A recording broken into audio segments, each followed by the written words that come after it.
Hello there.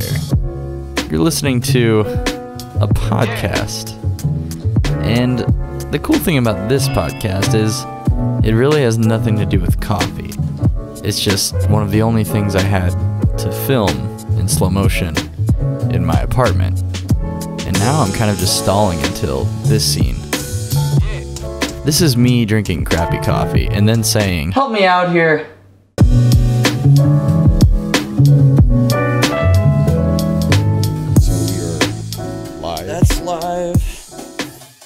That's live.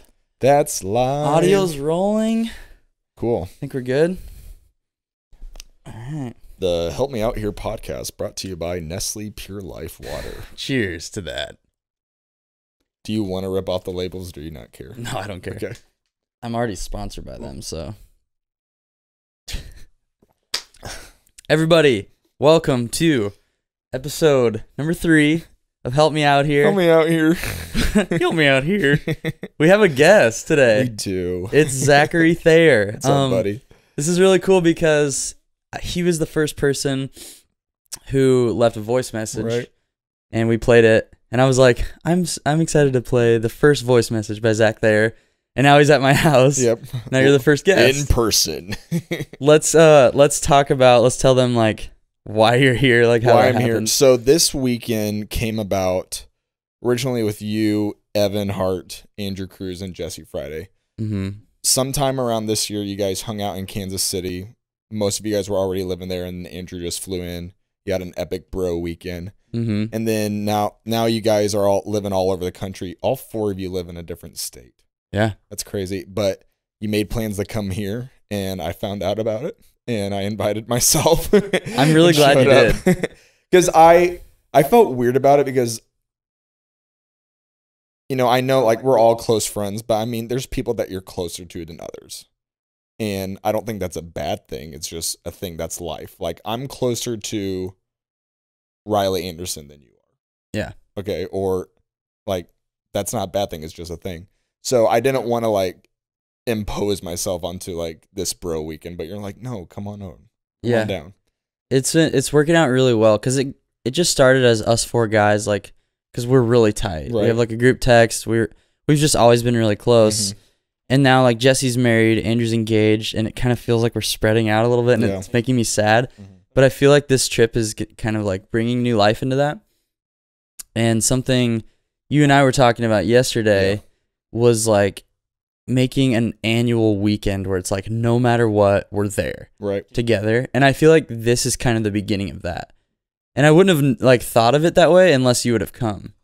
Right. And I invited myself, and I just, when you said like, oh yeah, we did this kind of last year, I'm like, you could make it a regular thing. Now there might be years where someone can't show up and it'll be tempting to want to be mad at them. But I mean, we can show grace if they're intentional about it. But I mean, if you consistently make it and make an effort to, okay, we're blocking out a weekend in January. No freelance work. Yeah. No other obligations. Like we're hanging out sometime here. Even if it's just a 1-day thing, meeting up in a city and just hanging out, make it happen. Yeah. Because we were talking about this idea last night off mic, and now we're here. And we're in a season of our life right now where we all went to college together for 4-ish years. We got super close. We were really meaningful in each other's lives because we saw each other every day. We saw each other's best. We have seen each other's worst. And for better or for worse, we are the people we are today because of the people that we're hanging out with. Absolutely. Right, this weekend. And then we graduate and we spread all over the country. And unless we're intentional about keeping in touch, it's not going to happen. I agree. And that's been a skill that I've been learning how to develop, because in college you really didn't have to be intentional. You're just right across the hall. Right. I mean, just poke my head in and you're playing Halo. Hey, what's up? And then I just sit down. If I had homework I need to do, I could just whip out my laptop and, we could just be in each other's presence and be fine. But now it's like, okay, we need to text somewhat often, and I hate texting. I can't have a conversation over text. You're very like to the point. Right. But it's cool though, because texting can just be like a tool. Right. It's like, when are you getting here? Texting for me is, hey, let's hang out. Okay, are you free this Saturday? Yes. Okay, cool. See you then. Like that's most of my conversations, just quick 2 questions back and forth. Mm-hmm. I try to FaceTime. I've on and off FaceTime with somebody from college, either once a week, definitely once a month since graduation. But FaceTiming, I've realized, especially this year, that's not enough.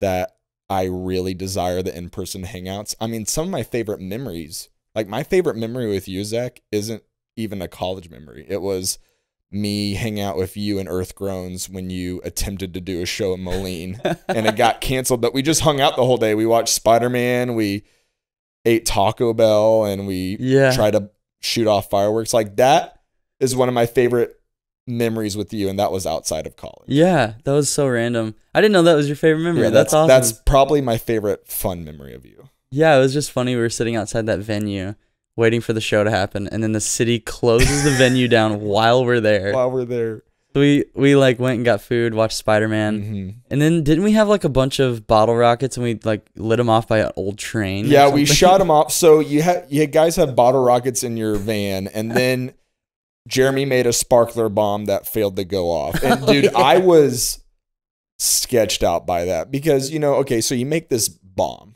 That's what it is. It's a bomb. It is. It could blow up your hand. Yeah. If you held it and lit it, like you would have permanent damage. Yeah. We would need to go to the hospital. And then he lights it and it doesn't go off.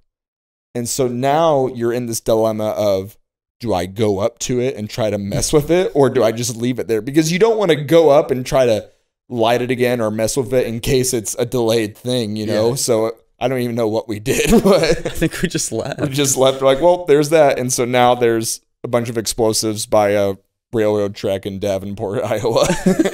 Sorry about that. That's crazy. Okay, so I want to talk about like how you're so good at being intentional with friendship and stuff. But before that, okay, let's just I want to tell them who you are. Okay. So my name is Zachary Thayer. I'm a storyteller from Illinois. And my goal in life is to tell great stories while helping people with their stories. Mm-hmm. My favorite thing to do in the world is, my favorite 2 things to do in the whole wide world are telling stories either through video or writing or podcasting or public speaking, or talking to people about life and being like, hey, how can I help you with where you are? Yeah. Whether it's one of my friends or a family member's or someone I didn't know. And it's not because I'm an expert, or it's not like life coaching. It's just living life together and being like, hey, tell me about what you're dealing with, or tell me about your dreams, or tell me about the romantic relationship you're in. Where are you at with life or with God? And let's just talk about it. And, yeah, I'll give you advice based off my own experience or what I have come to believe to be true. But whether we agree or disagree, I mean, yeah, I'm not going anywhere. So, and in the ways you're doing that right now, you're doing, well, you started like doing freelance. Right. So kind of the way I break it down is, do you know who Brad Lomenick is? Sure don't. He is the founder of Catalyst Conference. Okay. I've heard of that. It's a big Christian leadership conference thing. And he is no longer with them. He stepped back to pursue something else. But he breaks down people into 3 areas. You have your identity, which is who you are. That does not change. So like for me, my identity is like, I'm a child of God. Mm-hmm. And then my calling is to be a storyteller who helps others with their stories. And then the way I express that calling is through my assignments. And you have one calling that you develop over time as you figure it out, but you'll have multiple assignments throughout your life. So my assignments right now are friend, son, brother, creative arts coordinator for the Illinois District Council of the Assemblies of God. Holy mouthful. That's my main full-time job. And then I'm a freelance filmmaker, mainly with weddings. I've done other stuff too, since I've dabbled with freelance since 2016. And then I'm a online creator trying to build an audience. I would still consider myself in the infant stage of that. You know, I only have a little over 1,000 followers on Facebook, Instagram, and YouTube each. Mm-hmm. But, you know, I have an idea of where I want to go, and it's just figuring out how to make that happen. Yeah. And you're like, we are both in the hardest stage of building an audience, which is the first 10,000. Starting, right. It's like, it's like you're making an infinite amount of content and like few people watch. Right. And you have those couple people that really like it. Mm-hmm. But that keeps me going. When I get the same people that comment every video. Right. Or same people that like every post that you make. It's like, dude, okay. You're true fans. You're keeping me alive right now. It makes it worth it. Right. That's really cool. So you're doing like, you still do some freelance with like weddings and videos here and there. And then your job with the Assemblies of God. Explain that a little bit. Explain that job. So in the summer, I'll explain how I got it, how it came to be. So I am a licensed minister with the Assemblies of God, which is the largest Pentecostal denomination in the world. And we have adherents all over the world. You know, it's one of the fastest growing denominations right now. God bless. And yeah, I mean, you know, whatever helps build God's kingdom. I mean, you know, let's be real. You know, we're trying to do what we can to make this place we live in better. Yeah. And so I've been a minister in that. I was serving part-time at a church, just making a little bit of money as I was doing freelancing. And as I was doing freelance weddings, I would have other churches in Illinois, my district,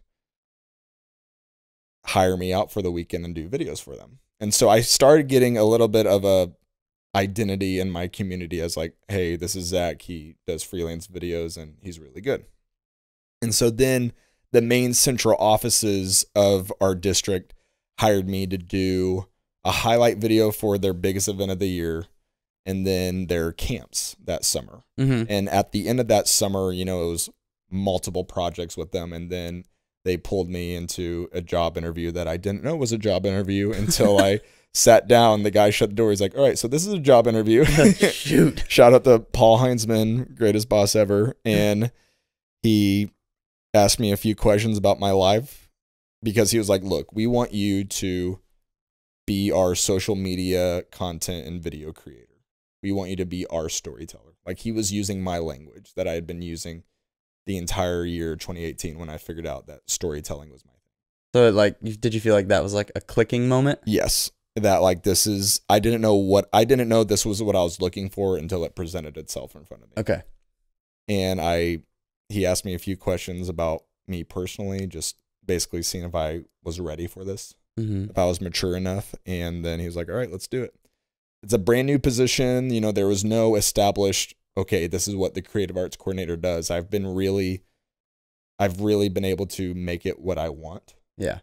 And they're like, hey, you know, as long as you're producing results for us, you know, they give me projects, but they don't micromanage me.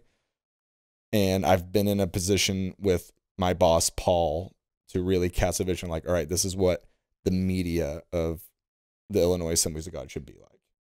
This is the direction we're going in. And, you know, That's crazy. They went from nothing. They had social media accounts, but they were used few and far between. And now since October, I've been daily posting on all those platforms. Wow. You know, that's a massive change. Yes. Yeah, so they went from 0 to really fast. Yeah. Like overnight, basically. That's cool though. I mean, that's cool. They're up to date with all that now because of you. And what's cool is that they recognize the need and they're allowing me to go nuts.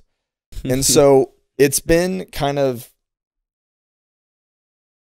an exploration of trying to figure out like, okay, what is the media identity of the Assemblies of God? And the other social media accounts I run are Adult in Illinois Teen Challenge, which is a addiction rehabilitation ministry. And so creating content for them as well. And so it's been trying to figure out like, okay, what kind of content do we make? And with the Illinois district accounts, if you got on my Instagram right now, you could definitely see influence from like Gary Vee is probably one of my biggest influences, because we do a lot of events where people are talking or doing Q&A sessions, and it's either a sermon or a talk on leadership or a training. And I will make content out of those speakers, basically giving them a platform. But it's like, yes, I'm promoting the individual, but it's more promoting our values as like in our events as the Illinois district, and trying to really, my goal with our social media is to help equip our pastors in our state to do what they do better, inspire them and encourage them, and give them practical training through the talks that I record. Okay, that makes sense. Whether it's long form content or short form content, like equip and inspire them, but then also build community. Be like, hey, here's a story of something that's happening across the state, to be like, you know what, God's awesome. You know, or that's awesome. That's cool. So that really means like your guys' content has purpose. You're not just trying to like gain Christian followers, like to have followers. Yeah, I mean, who knows what's going to happen, but I'm not trying to limit myself here, but I am really creating content specifically for our community. So I don't necessarily envision us creating content that millions of people consume. But if you're a part of our Team Illinois family, then I want you to be able to turn to our social media content for like, man, I just need some help. Some encouragement. Yeah, some encouragement. Inspiration. Right. That's really cool. I love that. So like me and Zach met in college. Mm-hmm. And 2012. 2012, yeah, man. I was just a little short-haired, beardless. It's kind of like a Q-tip. Dude, just kind of roaming around Missouri. I've told you this before, but you've had the biggest physical transformation out of any of my friends. Like, it's wild. If you take what you look like right now and put it next to what you looked like your freshman year, they don't even look like the same people. Different human being. Yeah, like it's really weird. College is my metamorphosis. Right, I'm a cocoon. Just a hairy butterfly now. Wild. So yeah, we lived on the same floor. Krause 2nd South, K2S, tattooed on my back. I love K2S, but I'm not that committed. No, to it. I don't know if I love it that much anymore to be on my back. I'll get it removed, but or get a better tattoo. Yeah, just get it covered with a better one. So Zach was the guy on the floor that always had a DSLR. Yeah, and Canon T2i, baby, and you were filming everything and making these little like jackass style videos. Yes, it's funny that you say that, because that literally was my first inspiration. That's so cool. Because I edited, like, if you watch clips from that show and watch the videos that I made, particularly my junior year was when I really got into it. My junior and senior year is when I started making those videos. You can see the editing choices that I made. Like, it was very ass influenced. Yes, very Johnny Knoxville and Steve-O, like that crew. And I don't know why that was my first influence. I think that was kind of how, and this is going to sound so dumb, but that's how I discovered my interest in documentary filmmaking. And it's the most low bar, classless thing. But hey, you know, it made me laugh. And I was like, hey, you know what? The guys from college, like, we do silly stuff like this. It's less extreme, but I mean, I'm like, I could totally, you know, as I'm trying to figure out my video making identity, that's where I got my start, man. Yeah. I mean, all of us guys on the floor were constantly pranking the other floors. Like, we would go grab all of the vacuums in the hall, take them to a certain floor, like an enemy floor. We'd plug the vacuums in. They're not turned on yet. Wrap the cables around their door handles, turn them all on at the same time, and run back to our floor. And you just hear, then they open the doors and the vacuums fly around. It's such a dumb prank, and it's so simple, but there is something satisfying. It's so satisfying. I don't know what it is. Sprinting back to your room at 3 a.m. in your underwear, just hearing vacuums blazing behind you. Oh, man. It's beautiful. But you started capturing all these videos, and I had always had an interest in video just because I did it as a kid. Yeah. A little bit in high school. But same. When I saw you doing it, that's where it really like clicked for me. I was like, dude, when he graduates, like, I want to be that guy. Yeah. And so I asked my parents to get me a camera. I got a camera very similar to yours. Do you know what it was? It was the T5i. Okay. That was my second camera that I retired in 2017. Yeah. So I jumped into the DSLR world with the T5i. That's cool. And I started filming during your senior year and making videos here and there. Yeah. And then I just got so into it. So like during my senior year, we did like kind of our own version of the Dundies from The Office. The Yokies, I remember that. Yeah, the Yokies, because we were the Yokes. And we played like all the videos from the year and like gave out awards to people.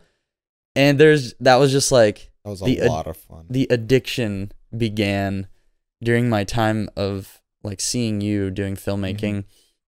So you're like one of the main reasons I feel like I'm doing freelance. That's cool to hear. It's crazy. Because I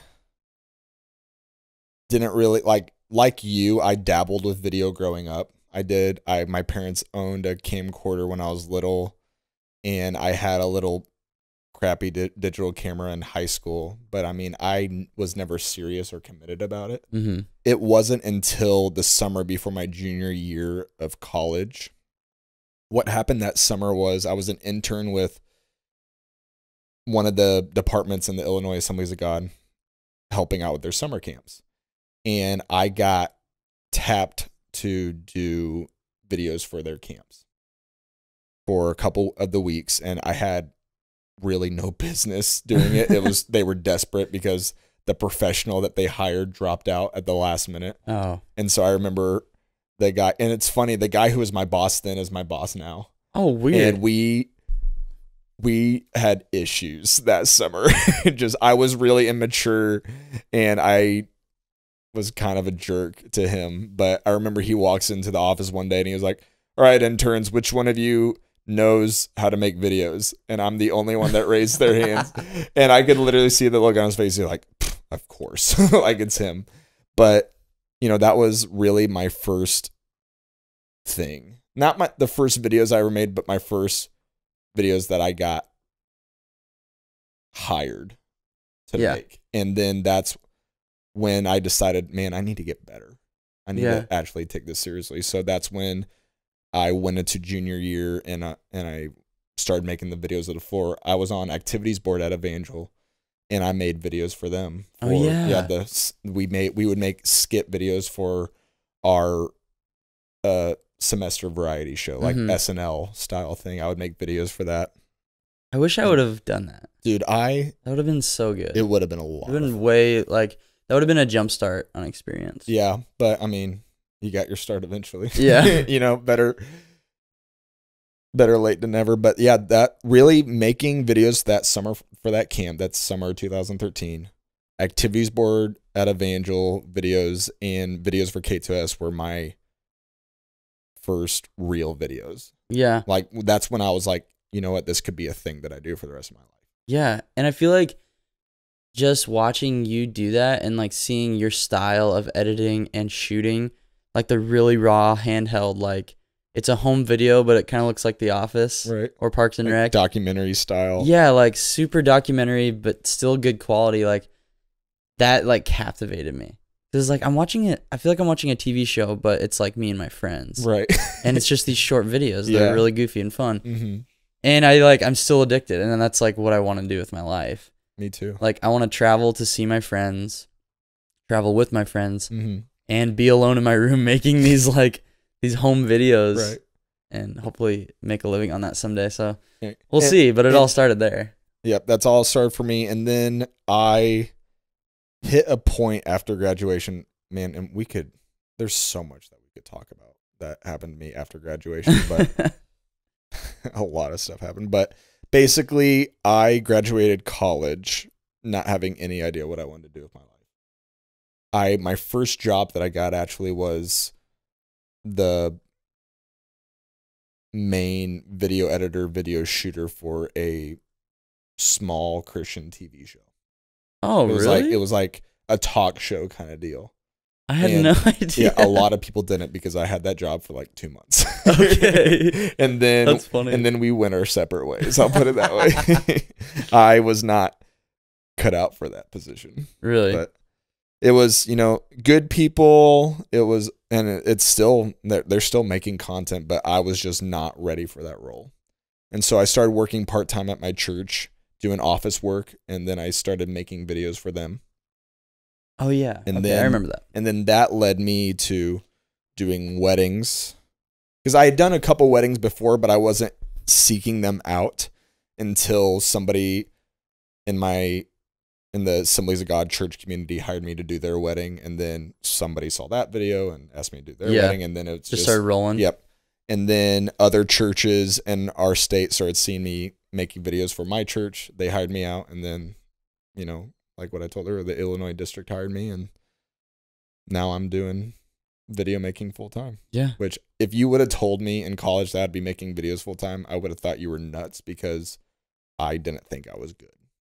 Yeah, it's I've had a hard time believing in myself, really. Yeah. Well, like, why do you think that? What held you back from believing in your skills? Because you were good. Yeah, I mean, I think comparing myself to other people, especially in the Evangel communication department. So everybody thought I was a comm major at Evangel, but I was a biblical studies degree, and then I had a minor in electronic media and a minor in missions. But particularly in the comm department, it's not mean. It's not in a mean sense, but there's competition. Yeah.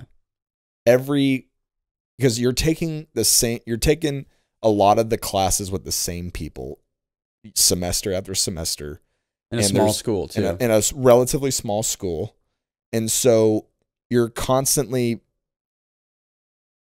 kind of being pitted against each other to be like, all right, your big project for this class is to make a 5-minute documentary on any topic you want. And you compete for the best grade. And you compete, and they even, in the comm department, they even did do awards.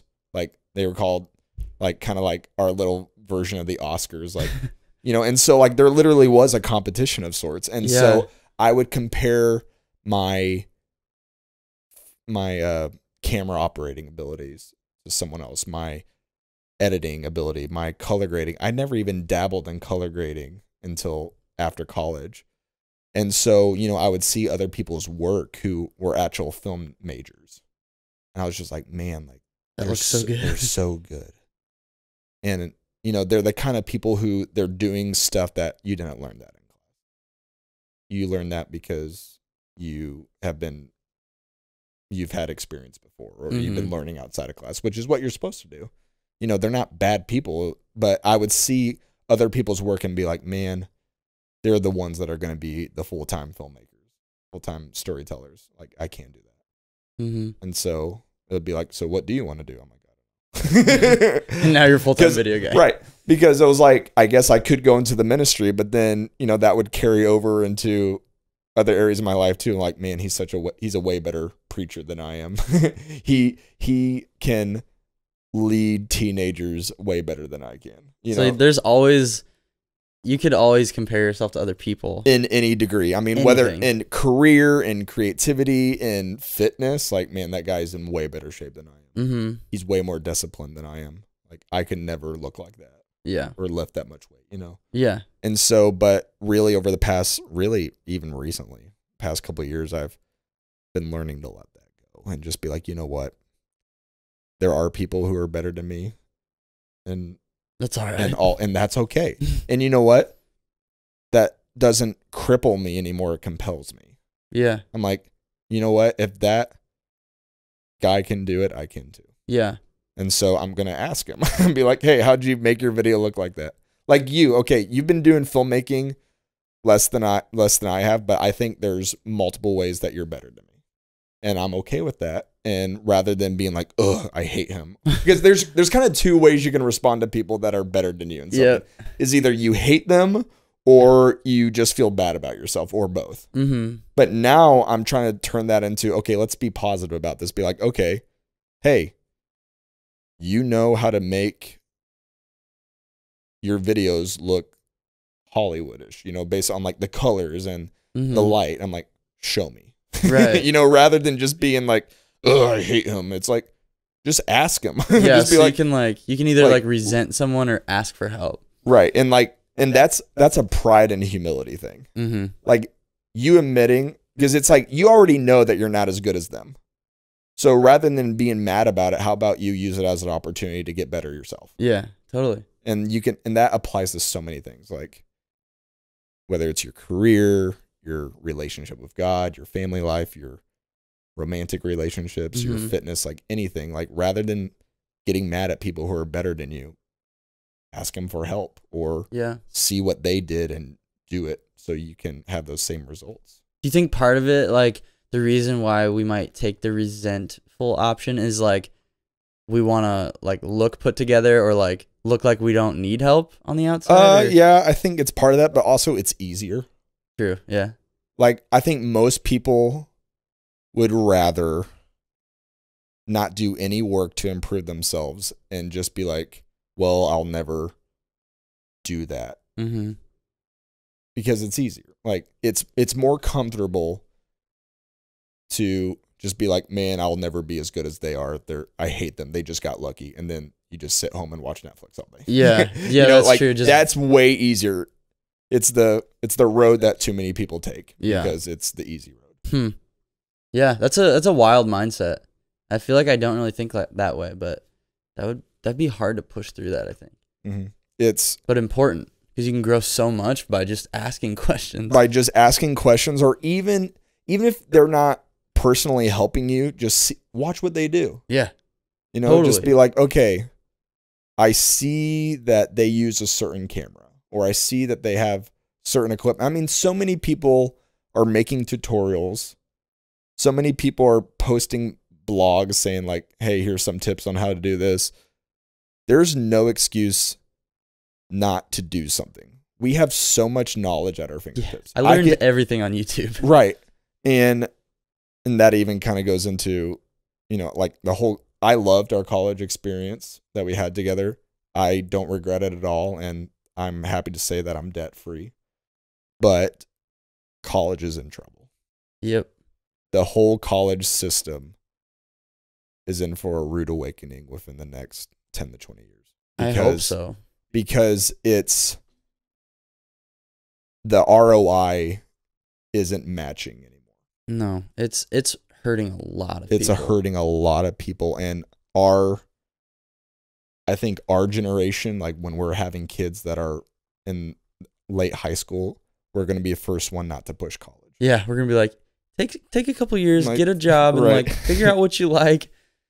Because so many of our friends are like in massive debt. Yes. I'm one of them. But it's crippling to so many people. Yeah. I would not have gone to Evangel because I loved Evangel. I'm an Assemblies of God boy through and through. Yeah. Not brainwashed. I don't blindly follow them, and I would gladly recognize constructive criticisms of the organization and the denomination. But I loved all 4 years that I was there. I wouldn't take it back for the world. But I would have only done that. I would not have done that had it not been for the scholarships that I had. Yeah. I was a home missionary kid because of my dad. My dad, while he was alive, he was a prison chaplain with the federal prison system. So it's like you work for the federal government and you're a home missionary. So it's like we're decently financially well off because he works for the government and he's a missionary that doesn't have to raise his own budget because we get off by taxpayers' dollars. But since you are technically a home missionary, you're going to get X amount off of your tuition. That's great. And then I had an ACT scholarship. And what'd you get on the ACT? I got a 23. So it wasn't like a crazy high score. What's the highest? The highest is like 36. So like I think that's what I got. My score is, I'm sure it is. It seems right. Yeah. But no, 20, I got a 20. No, I got a 23 the first time. And then I was like, man, I'm going to see if I can get a higher score. So I studied really hard and I got a 24. So I was like, okay, I'm just going to be content with that. So that's your level of stupidity. Right. 24. And then, but yeah, basically I got a college education because my dad wanted me to. Yeah. And he was willing to cover it. But and this is what I tell one of my other assignments, going back to like, I have my identity, my calling, my assignments. One of my assignments is a youth leader. So I view myself as a big brother to these teenagers, and I help them with wherever they are on their life journey. Mm-hmm. And I talk to a lot of them about college. They'll, because I'm a recent college grad to them, and they know that I love my college experience because they've heard me talk about it. I've told I've told a story involving you and the boys in a sermon once. Really? It was That's so cool. I'm pretty sure you were involved in this one, but it was when an RA from another floor whose name I won't mention. I already know. He looked like Seth Rogen. And he did not like our floor. No. And he yelled at you guys for being really loud, and then he went away, and then you guys yelled back at him and ran away. And he got onto the floor and started screaming at us, threatening to write us all fines. I've told that story in a sermon, so like they know that I love college. Yeah.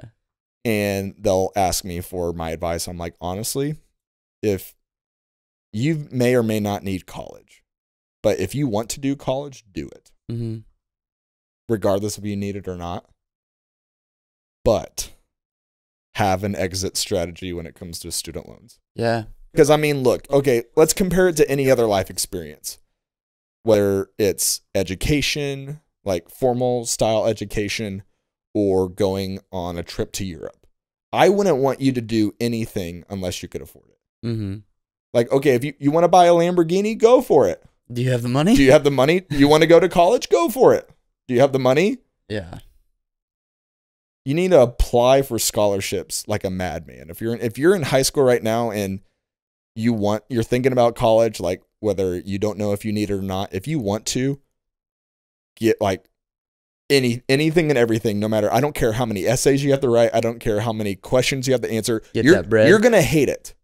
It's boring. I remember doing that crap, but you need that because you don't want to carry that student loan debt for the rest of your life.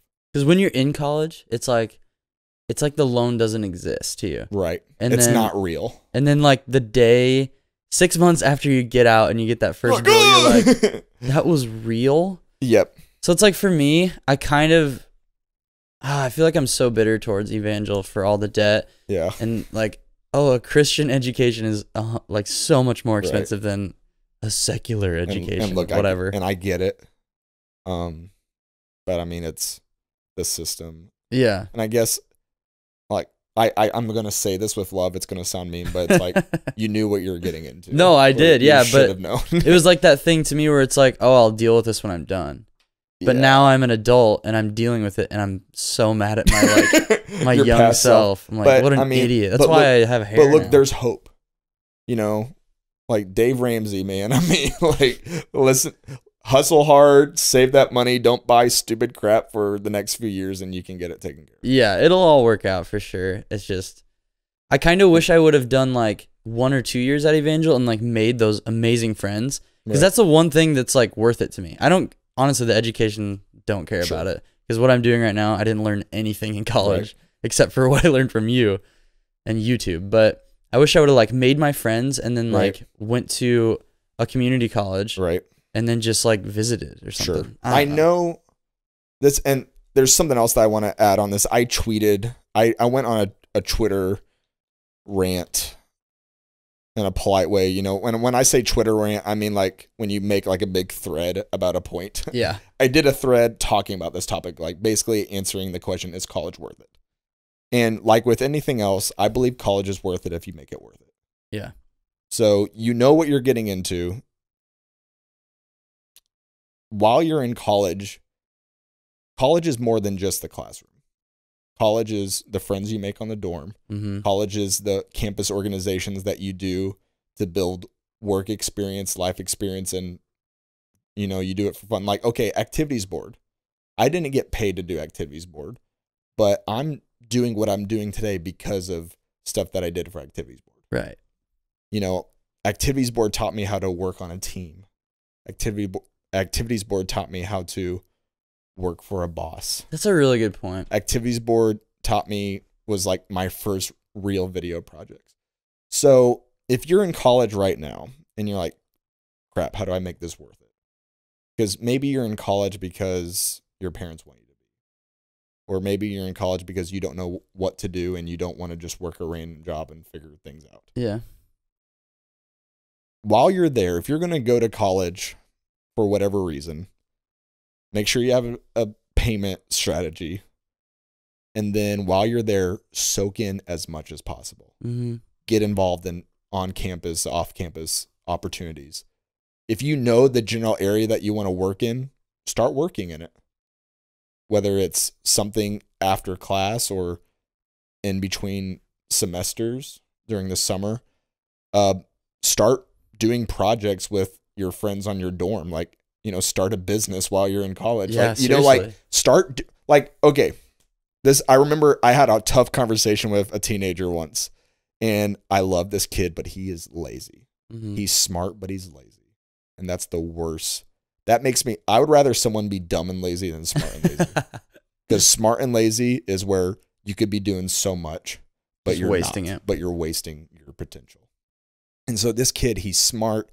He's, you know, good looking. People like him. And he'll literally go to school and then go home and just play Fortnite. And I'm like, and I remember he was talking about this after school program that the only reason why he's doing it is because it looks good on a college application. And I was telling him, I said, dude, with your grades, any college would accept you. But if you think that you're going to go to college, like if you go to college and your entire 4 years is go to class and then go back to your dorm and play Fortnite, you're wasting your money. Don't go. Seriously. I'm like, you need to be taking advantage of every hour that you're there because, hey, you're paying for it. Make it worth it. Make that investment worth it. And the only way that you make it worth it is by taking advantage. Like, actually pay attention in class. Go to class. And not only that, some of my favorite learning moments at Evangel was not only practical work experience, like making videos for the floor, making videos for activities board for churches in the area, like, you know, dabbling in that, but also like just talking to professors after class and just asking them, like my best conversations, best question answer sessions about ministry and life have been me pulling professors aside and be like, hey, let's talk about this. Dang, dude, I never did that. You never did that? Not even once. That was, and like, dude, some of my best conversations were, I think of like Dr. Gary Martindale, Dr. Berg. We had this missionary in residence, Steve McKnight. Like, you know, I just think of all these different cool conversations I've had with professors. So, I mean, you can make college worth it. Right. But you only make it worth it by what you do with your time there. Yeah. That's cool. So quit playing Fortnite, kids. Or just do it like significantly less. Yeah. Also, some of my favorite memories ever is playing Halo. But we did it in like with the LAN parties with like 16 and you guys. did it when there was nothing else to do. Like, okay, you did it. I mean, it wasn't the reason we woke up. And also it wasn't all you did. Right. Because I mean, we were always out. Your first video jobs were people that you met at Evangel. Yeah, I was actually just gonna say, I need to be more thankful because I feel like I utilized my time pretty well just with like my relationships. Like the classroom side, I could have tried way harder, right? Put in more effort. But I feel like my social side, like without Evangel and my time in college, I probably would not be freelancing because I wouldn't have made connections with all these like 18-year-old couples who are getting married and paying me to film them their marriage. My first wedding jobs were people I met either directly from college or an internship that I got because I was at that college. Yeah. So it's perspective. Yeah. True. Like with anything, and you know, you get what you put in. That's true. And actually, so there was this one class my junior year. Andrew and I took the class together called entrepreneurship, and basically, dude, it was so chill. That's prophetic. Yeah. It was so chill, and the lady who taught was a younger lady and really chill, really cool. And every Wednesday we would go to this meeting called 1 Million Cups in this like Springfield office, and these business owners would present their ideas and basically like try to get investors. It was kind of like Shark Tank That's style. Cool. And we would just like watch and we could like ask questions. Dude, I wish I would have done more business stuff at Evangel. And I hesitate to say regret because I don't have regrets. I just have mistakes that I learned from. Yeah. I probably would have tried to do like a minor in business or something. Mm-hmm. Just because I know I'd probably not be further, but I'd be better off considering what I'm doing now, like financially. Not that I'm bad financially, but I would have a better understanding of my finances. Okay, I feel that. Yeah, it was a very helpful class, and like that was where I conceived the idea of freelance business. Mm-hmm. And I was so if we had the entire year built up to this presentation project where we present our business, and we had a business plan and everything. And I was gonna call my business From the Ground Up or something. Okay. But what's weird is like Matt's podcast is the Ground Up show. But I like made basically like a reel, like a cinematography reel of what I shot that year. It was really terrible. Right. And then you like spoke on it. But that was like the foundation for what my business actually became. That's cool. Through that class. So I need to be more thankful. Yeah. I mean, it's easy. Well, you also. Yeah, it's easy to be bitter when you're having to pay for it, and you didn't finish. But I mean, I don't think you're doing bad. I don't think you're doing. It's one of those things where I still want to finish my degree the last semester, but it's like everything I'm doing right now. Everything I'm doing right now, I love so much, and I'm doing what I want to do. So it's like, why would I like sacrifice the thing I would have gone to college for anyway, to redo the college thing? Yeah, I think it would just be a personal accomplishment thing. Yeah, like it would make yourself feel good, and it would make your parents probably be like, "Hey, I got a college degree." That would be the main reason, is my parents would be like, "Sick, dude." Right. But I can't really let that drive me right now. Right. Well, I mean, there's other stuff you want to do. Yeah, and I'm kind of still at the point where I'm barely making it every month. Right. So it's like, I gotta like pay my rent. Right. I don't need to be like doing bigger priorities. Classes. Let's talk about we were talking about wanting to talk about this, so I think we can transition into this now. Okay. My main assignments are creating content for the Illinois Assemblies of God, wedding filmmaking, and then trying to get into my own personal projects, such as the weekly vlog. I'm trying to get a book written. Yeah. It's very rough. Dude, it's so cool that you're doing that, though. So those are like kind of my main 4 things right now, creatively and career-wise. Let's talk about you. You know, let's compare notes and see how my assignments. Let's compare notes and see where we are, where we want to go, and see how we can help each other out. Okay. My main things that I'm focusing on right now is my freelance business. So doing it's been mostly music videos and then weddings here and there.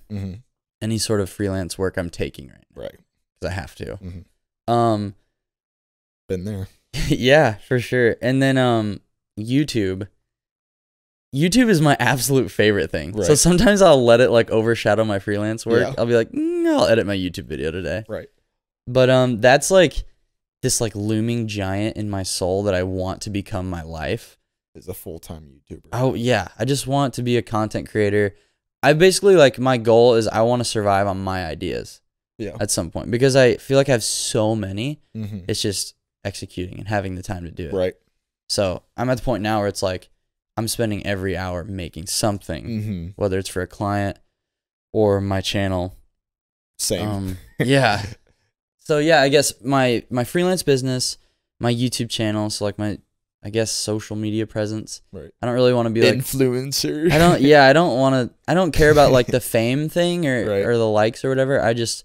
You can make a career if you had only 10,000 subs. You can make a career off those 10,000 people. I think I could. If there are 10,000 true fans who eat up whatever you put out and they watch what you do and they buy your merch, you don't need to have millions of subscribers and millions of views on all your videos to have a successful YouTube career. It helps. Right. Yeah, it definitely helps, but you can survive on a smaller channel. Yes.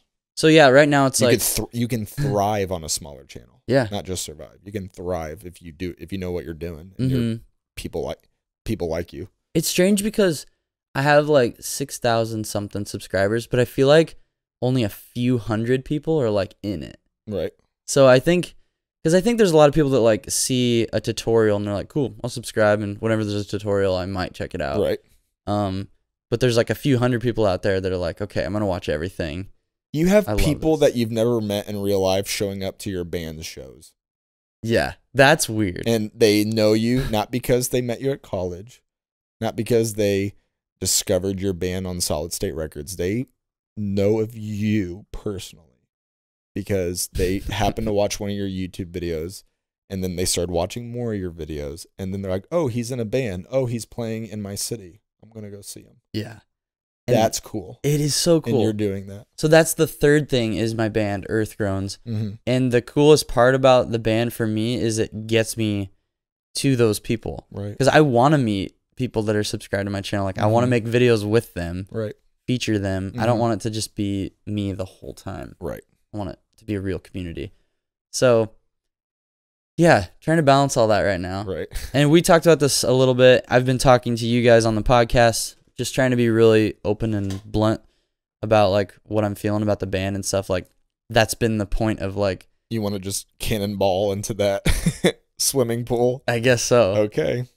But yeah, so I've talked about how I've been really uneasy about the band for the last year just because it's been conflicting with like, basically I've been turning down all of these weddings. Yeah. And that's tough when that's literally your main source of income. Yes, exactly. So basically I have now made the decision to prioritize my business, and it feels so good. It feels right.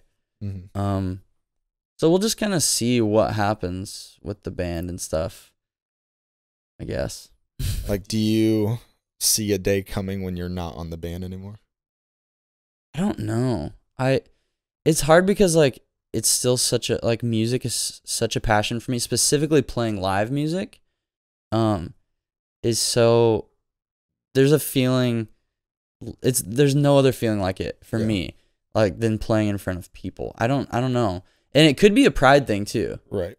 It could totally be like an ego boost. And maybe I don't need that. Yeah. I mean, and this is coming from a friend, not somebody who's, I said this line in the last podcast I did for my show where I said, whenever I talk about life and I'm talking about what I'm doing, I'm not speaking as someone who's made it. I'm speaking as from somebody who's on the journey of making it. So let's start off with that premise. All right. Yeah. So take what I say with a grain of salt, but you know deep down that your biggest thing in life that you want to do out of those three things, if you could only do one of them, you would be a full-time YouTube creator. Yes. And that mindset has implications as to like what's going to take priority and what you will naturally want to do. And I'm not saying quit the band and quit freelancing right now because I think that'd be dumb. Yeah. But I think you do need to start considering your future in those areas. Be like, okay, I remember you talked about this on a podcast where you hesitate to hire out weddings to other shooters. And because you can trust yourself. And I get it. Like as someone who's a freelance filmmaker, I've never have hired a second shooter. And I've second shot for other people, but I mean, I get it. But if you want to move from a solopreneur to an actual owner of a production company, you're going to have to hire out. Yeah, you're right. Every entrepreneur has dealt with that, whether you're making freelance films or you're selling protein supplements. I'm thinking of Andy Frisella. He does a podcast about entrepreneurship. Okay. He's really cool. You would probably really like it. Actually, we'll check it out. Yeah, MFCEO project. Okay. And it stands for what you think it stands for. And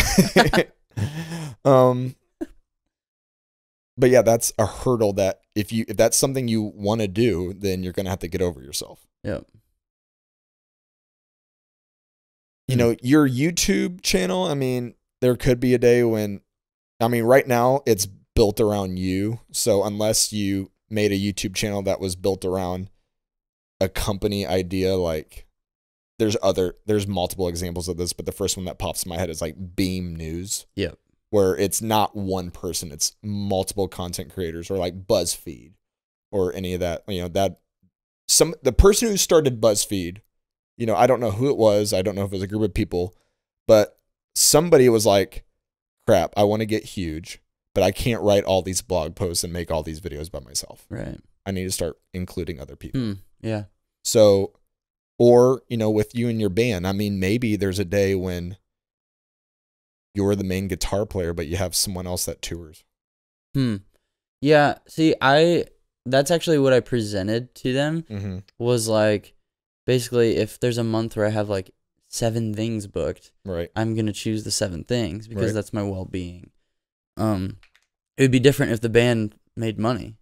Yeah. Like it's just not logical right now. But then it's you're caught between a rock and a hard place because it's like we can't make money unless we keep doing shows. Well, I can't keep doing shows because I'm not making money. Yeah.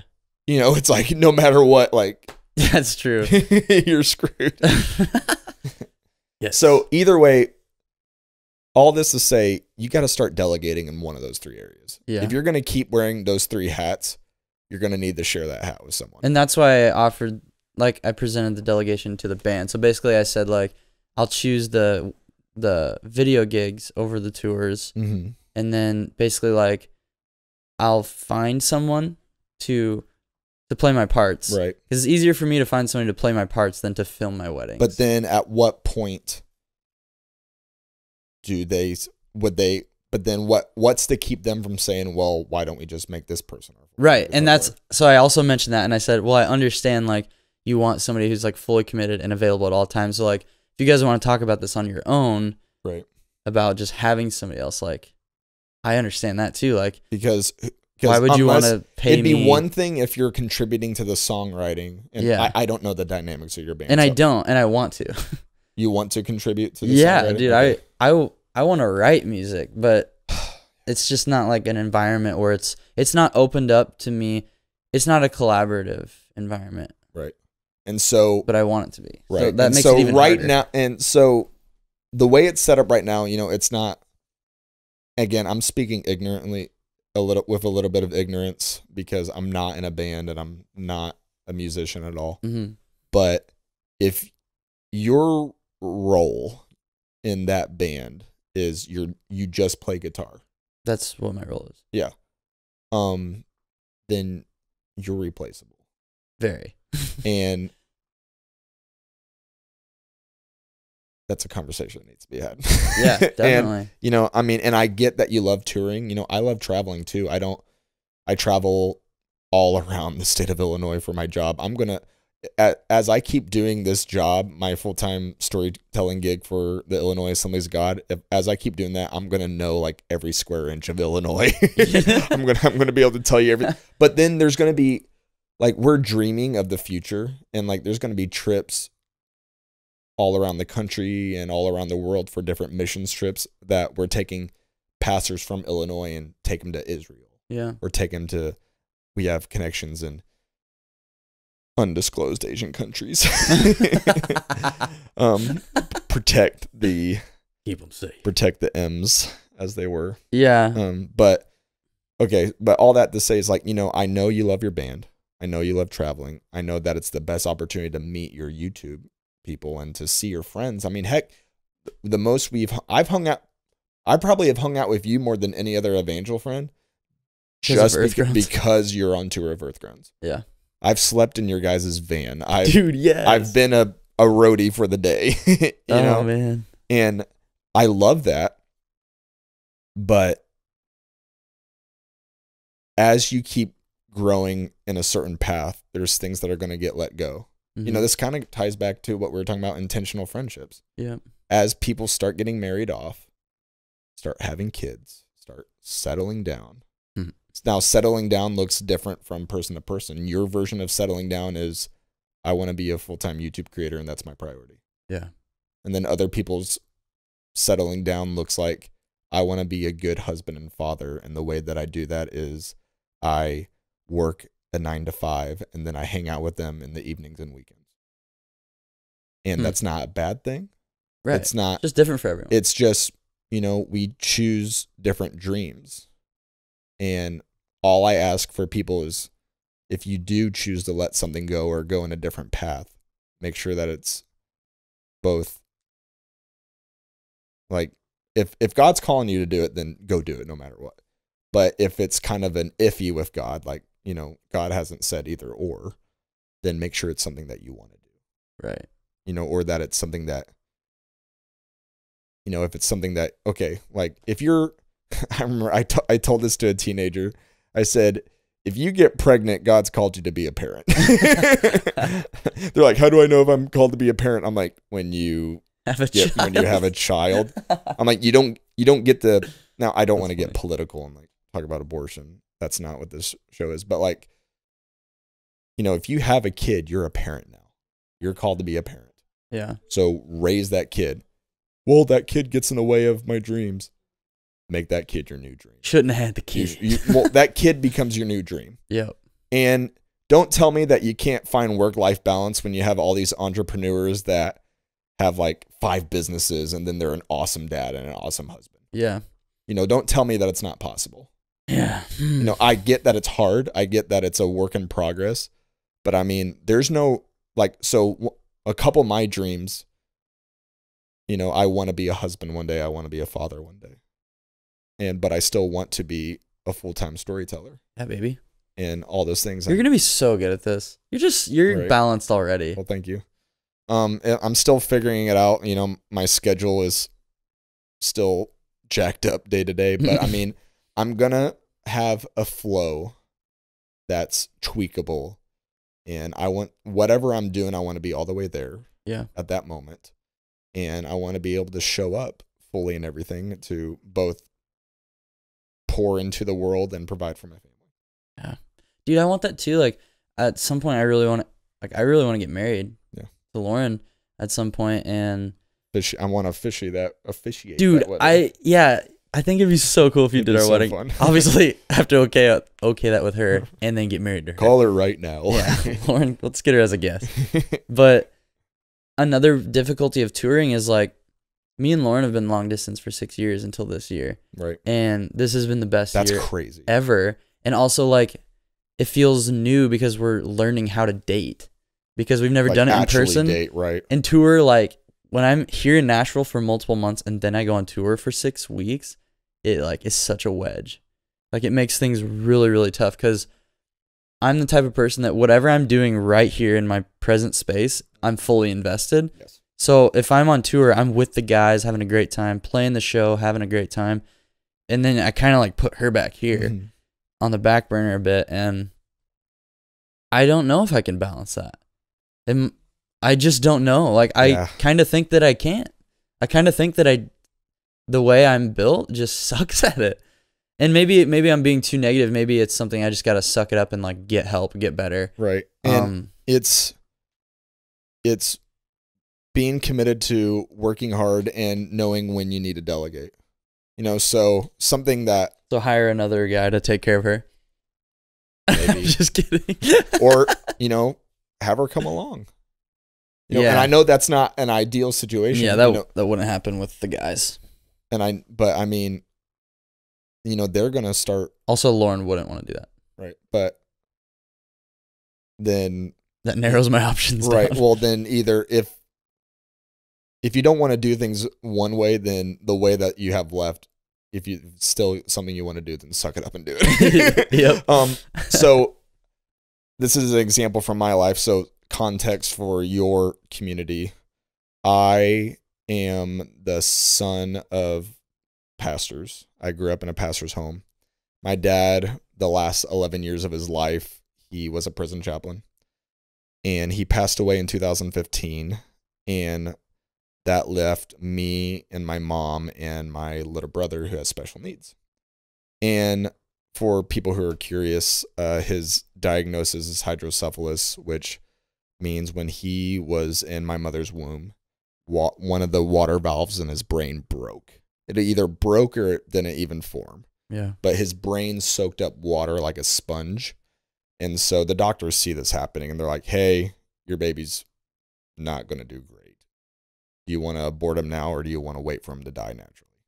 Like, that's basically what they told my parents. Because they said we can either abort the baby and save the time, or we could go through the birthing process and then he will starve to death within a week because he's not going to know how to eat. And my parents were like, well, let's give him a chance at life. And then he started breastfeeding, which they didn't think he would do. Mm-hmm. But he's a baby, and babies are great at breastfeeding. They are. We've been doing They'll just latch right on. We've been doing it for multiple generations. You know, humans are really good at giving birth and reproducing. And Nathaniel fell in line with that. And so, you know, Nathaniel, I'm 25. Nathaniel's 23 right now. And that's something that I'm going to have to deal with one day is unless Nathaniel dies for some reason before me and before my mom, he's going to be in our care for the rest of our life. Yeah. And as I approach career decisions and personal experience decisions and family decisions, I got to keep all those with Nathaniel in mind. And, you know, let's say I do want to, like, one of my favorite things to do right now in life is filming camps. Mm-hmm. I love summer camps. You know, if making YouTube videos is your favorite thing, making camp videos is my favorite. Okay, that's cool. You know, I just love the camp environment. It's so much fun. You know, camp is the best time of year for me. I just jacked up the mic. It's all good. Camp is my Christmas. And so, you know, let's say mom's out of the picture for some reason. I would need to bring Nathaniel with me, or I would have to figure out what to do with him. And so I would be willing to pay somebody either out of pocket or with government assistance. The government, we got approved to get a certain amount of money from the government, which it's the Illinois state government, so who knows where they're getting it from. But you know, like, if you think if you know the government in America is shut down right now, if you think that's screwed up, like, go hang out with Illinois for a little bit and you'll see like how much things suck. But you know, we got that little bit of cash. Like, I could pay somebody to help take care of Nathaniel, and either they both hang out with me at camp or they stay at home. Right. You know, I mean, if now granted, this is an extreme example I'm going to use, but Gary V, for example, he has all these things he wants to do for his business and his family, but he realized that fitness and health needed to be a priority. And he, on his own, was having trouble eating healthy and working out. So what does he do? He hired a personal trainer that goes with him everywhere. Whoa. That makes him work out every day, and he gives him food to eat. That's crazy. Yes. Now, extreme example, Gary V is a multi-billionaire. He can afford that. But that principle of delegating and getting help and shifting things around in order to keep in line with all your priorities, that applies to my life and your life as well. Like, okay, you want Lauren to be a priority. You want YouTube to be a priority. You want your spiritual and mental and physical health to be a priority. You want Earthgrounds to be a priority. You want your freelance filmmaking business to be a priority. Then you have your parents and your sister and your college friends. You know, you have all these things that you want to do. And I believe you can show up in all those areas.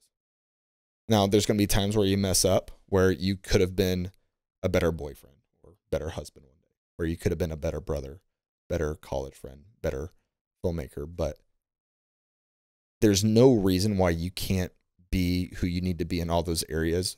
You just need to figure out a process that works for you and get help when you need it. Yeah. You know, whether that's delegating or letting something go, yeah, or sacrificing, like, you know, like, okay, Casey Neistat, he did a video where he talks about his general daily routine where he'll work in the morning, like wake up like between 4 and 5. Super early, yeah. Super early, and then helps Francine, his little girl, get to school between 7 and 8. He's at the office doing vlogging, filmmaking, working, meetings 9 to 6. And then 6 on, he's with his family. Yeah. That is personal time. Crazy, his whole hours blocked out. And honestly, I'm going to start doing that. I've thought about it too. I need to try it for like a week. Right. And, for me, so my job, it has me traveling or, my evenings. Like, I'm going to start, like, every day, like, I try to go to bed before 10. And so something that I'm going to start doing before when I go home from this trip, hanging out with you and the boys, is I'm going to end every day with, okay, what do I need to do tomorrow? We're going to block out every hour. I'm going to wake up at 4. And then from 4 to 5, I'm going to cook my food for the day. From 5 to 6, I'm going to spend time with God and His Word. From 6 to 7, I'm going to go get jacked.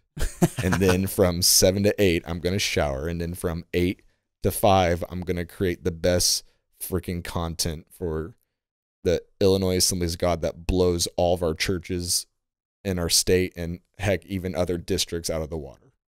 I'm going to make such good content that people go, dang, I wish I hired him before the Illinois district. Dude, hell yeah, dude. That's so awesome. And then from 5 to 6, I write for an hour or, and then 6 to 7, I work on a freelance project. Then 7 to 8, I work on a personal project. Things are going to be slow. Like I miss the days when I only worked at the church 2 days a week and then I had the rest of the week to do whatever. Is I got my wedding films done so much quicker, but because I have all these priorities, I need to, unless I delegate time to them, it's not happening. Yeah, that makes sense. And so now for me, just because my day-to-day life is kind of crazy right now, that's what I need to do. You just need to find your own process that works so you can be the best family member, best college bro. I mean, heck, even if it's, like your college friends, you have one weekend a year that you hang out. And then maybe every day or every week, like, maybe you, like, let's say you have a 10-minute drive to your office. Maybe instead of listening to music or a podcast, you FaceTime with someone. Yeah. And just be like, take advantage of every minute of every day. Yeah, man, that's so good. I'm just spouting ideas and rambling. How long have we even been going? We've been going for an hour and 12. Are you serious? That's awesome. I think these SD cards have like an hour and 20-minute limit, so we got to wrap it. Wrap it up. Dude, we could definitely do an episode 2 while we're still here if you wanted to. We might have to, honestly. That'd be really cool because I feel like there's so much we didn't even cover. We are so like, our relationship's so dense. Right. There's so many things we can explore. We could talk. We haven't even touched like fitness. We haven't even touched about fitness. We haven't talked. Dude, there's something like want to. Yeah, dude, you're getting big. That's kind of just a prequel of episode 2. Like, there's my prequel. Yeah. Right there. That's kind of like the second and third movie. I'm kind of the prologue. Like, you're the whole like narrative. Boom. Boom, baby. And then like I also, I told you my favorite fun memory, but my favorite all-time memory of you I haven't touched on. Okay. That'd be fun to. And I'm not going to say it okay, right now. cool. We will do an episode 2, I guess. Leave it to episode 2. It's pretty cool. Dude, I'm excited. I want to tell that story. I also would like to talk about more, kind of get into more of the nerdy stuff of filmmaking. Yeah. Because I could talk about camera gear with you. Because, right. Like, for instance, we're rocking 2 GH5s today. Because one is Zach's. Mm-hmm. Both have the Sigma 18 to 35. That gets me excited. And I'll gladly talk gear with you, but you know so much more about gear than I do. I'm way too nerdy like this is my experience with gear. I'll be like, hey, what does Zach use? Like, man, I have this problem. I need a new monopod. Okay, doop. And then I'm like, I'll do the Amazon affiliate links. I appreciate you. I'm pretty sure that's what I did. I hope you got that money. I'm sure it did. If you did any of my links and then bought anything. Well, like I clicked the link and then I added it to my wish list and then I bought it later. So I don't know how that works. It probably worked because it referred. I'm sure it still referred me. Yeah, hopefully. Yeah. If not, you're a jerk. If not, I'll. You're the worst. So I'll give plasma this weekend and give you the money. Thank you, dude. Okay. Yeah, you do owe me some plasma. Yeah. I just want the plasma though, not the money. Oh, okay. Yeah, I need to kind of like make some meals for the rest of the week, and I usually like to put a little plasma in there. No, I get it. So this has been the Help Me Out Here podcast. Dude, thanks for helping me out today. Dude. I feel like you I don't know what I helped you out with, but dude, well, you gave like priorities and time management. You just like basically kind of just screwed me over because I have like so much to think about. Because I told you about the 7 areas of your life. I'm like, oh, I have 7. Like, yeah, and you probably have more. That's just 7 that I touched on. For real. But no, you gave me so much good stuff to think about, and I'm sure so many other people too. The crunch on. I'm glad you talked a lot because I feel like a lot of people will be like, whoa, this guy's podcast is better than this one. But no, thanks, dude. My podcast, I'm still trying to figure out what you. To do. I love you too. We have, let's see, today is Friday? It is. It's Friday today. We have Saturday and Sunday left to hang. So hopefully we can squeeze in another. Do a podcast every day. Dude, we freaking could. I was kind of wanting to do one with Andrew too, but we'll see. So thank you guys for watching. Hopefully you found something helpful in this. Love you all so much. Subscribe to my channel. Subscribe to Zach's channel. I'll link it. And watch some of our content. And you'll probably see a lot of my style pulled from his if you watch his other videos. When it comes to, I am the most fun on Instagram right now. I'll be the first one to say my YouTube podcast presence is still a work in progress. But if you guys like my personality, then just follow me for that and be forgiving and graceful of me as I figure out what exactly my personal project YouTube identity is. Dude, thanks for helping us out today. Dude, love you, dude. Love you. See you later. Peace. That was beautiful. That was a lot of fun.